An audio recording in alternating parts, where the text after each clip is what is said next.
Welcome to our channel. Please like and subscribe. Korean Pronunciation Guide. Speak clearly from day one. Before you learn a single Korean word, before you memorize any grammar, there's one thing that will decide whether people actually understand you or stare at you in confusion. It's not vocabulary, it's not fluency, it's pronunciation. And here's the truth most beginners don't hear. If your pronunciation is clear from day one, you will sound better than most learners, even if you know fewer words. But if your pronunciation is off, even simple sentences won't land. So in this video, we're going to fix that. Slowly, clearly, step by step. By the end, you'll understand how Korean really sounds and how to start speaking it correctly from day one. Let's begin. First, you need to let go of one habit, the habit of reading Korean like English. Because Korean is not English, not even close. Every sound, every rhythm, every syllable follows different rules. And if you try to force English pronunciation onto Korean, you'll struggle. So instead, we slow down, we listen, we mimic, and we build the sound system properly. Here's the good news. Korean actually gives you a huge advantage. The alphabet, Hangul, was designed to be logical, precise, almost scientific. Each letter represents a specific sound, which means if you learn the sounds correctly, you can read anything, even if you don't understand it yet. So today, we're focusing on sound first. Not meaning, not grammar, just clarity. Korean consonants come in 3 versions, and this is where many beginners get stuck, because English doesn't have this system. Let's take one example, the G sound.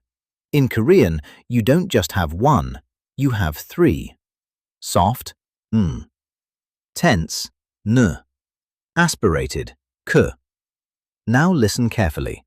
The soft sound, n, is somewhere between G and k.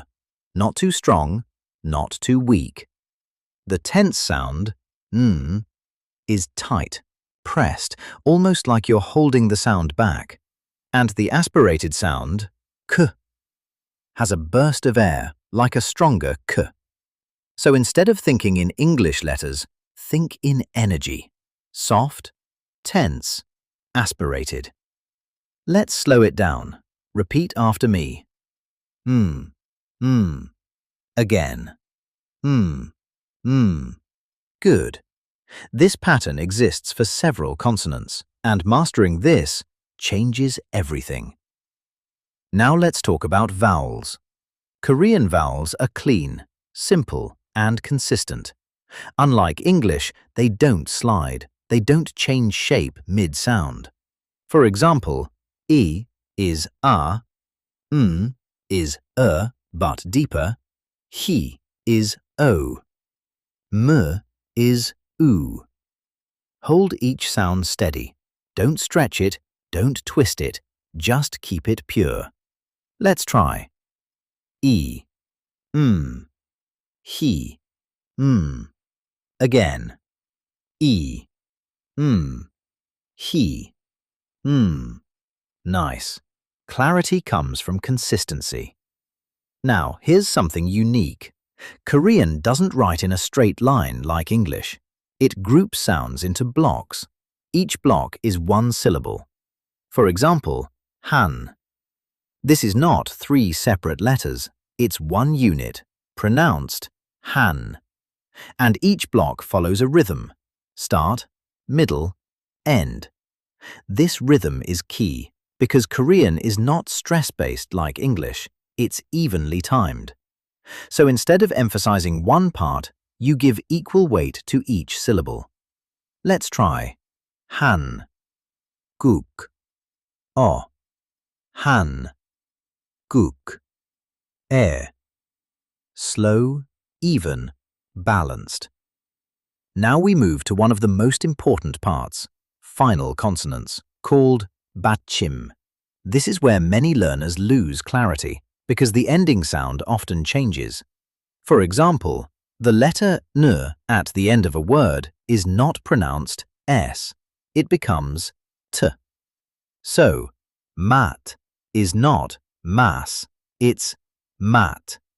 Short, clean, closed. Let's try a few. Bap, bap. Ought, ought. Check, check. Notice how each one ends firmly. No trailing sound, no extra vowel. Just stop, sharp, controlled. Now here's where Korean becomes smooth. When one syllable ends with a consonant and the next starts with a vowel, they link. They flow together. For example, Hangul. Instead of saying Han-guk-e, it becomes Han-gu-ge.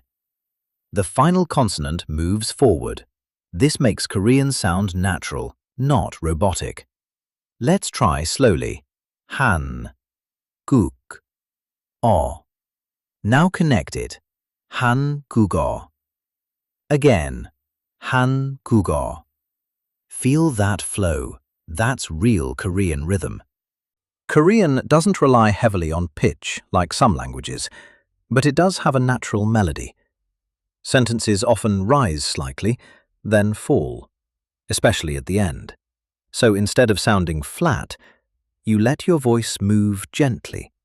Not dramatic, just subtle. For example, 안녕하세요. It's not robotic, it flows. 안녕하세요. Soft rise, then fall. Try it, slowly. 안녕하세요. Now let's talk about how to actually improve. Because knowing is not enough. You need repetition. But not random repetition, focused repetition. Here's a simple method. Step 1. Listen to a native speaker. Step 2. Pause. Step 3. Repeat slowly. Not fast, not rushed. Focus on shape, air, timing. Then, record yourself and compare. Not to judge, but to adjust. This is how you improve fast. So here's what you've learned today. Korean pronunciation is not about talent. It's about awareness, understanding the system, and training your mouth to match the sound. If you build this foundation now, everything else becomes easier. Listening, speaking, even confidence. So don't rush. Slow down. Practice deliberately. And speak clearly from day one. I'll see you in the next lesson. That was excellent. Please like and subscribe for daily lessons. See you next time.